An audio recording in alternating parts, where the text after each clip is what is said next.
In the quiet heart of an ancient forest, something magical was about to begin. And hidden among the trees lived a tiny secret of the forest, waiting to be discovered.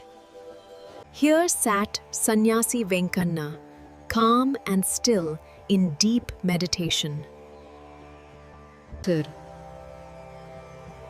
He believed nothing could disturb his peace. Mittu, the tiny golden troublemaker, had just arrived. ఎవరు నా ధ్యానాన్ని అడ్డుకుంటున్నారు?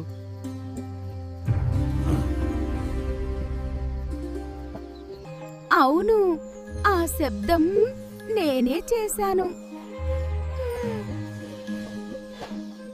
అయ్యో, నువ్వెవర్రా శాంతిని ఇలా భంగం చేస్తున్నావు? నేనా శాంతిని భంగం చేస్తున్నా? అయ్యో, నేను కాస్త మెరుస్తున్నా. అంతే. Mittu guided Venkana deeper into the forest. Old one, why do you walk like you're carrying the whole forest on your head? ఏమ్రా అది?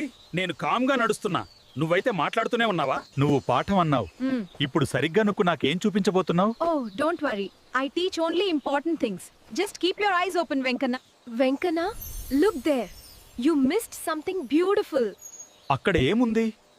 నేను నిజంగా ఏదైనా miss అయ్యానా? And in that gentle moment, Venkana finally saw the beauty he had been missing. Venkana wisdom isn't always about closing your eyes. Sometimes you must open them.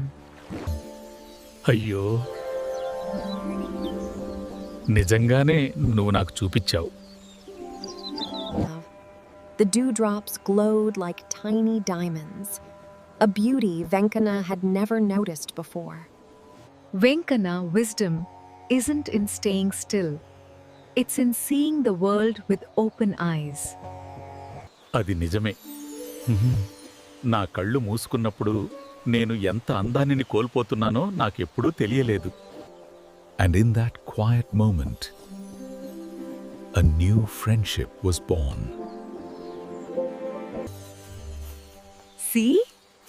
Walking with open eyes isn't so bad, అవును, నిజం చెప్పాలంటే ఇప్పుడు నేను అనుభవిస్తున్న ఈ ప్రశాంతత నాకు కొత్తగా ఉంది. See? You actually look better when you're not frowning. అబ్బో, ఇప్పుడు నన్ను మంచివాళ్లలా చూస్తున్నావా? Hey, Venkana, are you sure you're walking? It looks more like slow motion. నువ్వు ఎగురుతూ ఉంటే నా నడక నెమ్మదిస్తుంది. Venkana walking slowly. You can watch around you. అవును. ఇప్పుడు ప్రతి ఆకు, ప్రతి కాంతి కొత్తగా కనిపిస్తున్నాయి. Look at your smile. I thought you could only frown. అస్సలు నిజం కాదు, ఎవరో నాకు చూపించాల్సి వచ్చిందంతే. See, Venkana, today you really opened your eyes. అవును, ఈరోజు నేను చాలా నేర్చుకున్నాను. Same time tomorrow, Venkana. Don't oversleep. వస్తావంటే నా శాంతి పోయినట్టే. Even the smallest creature can teach the greatest lesson when our eyes pull over and our hearts are open.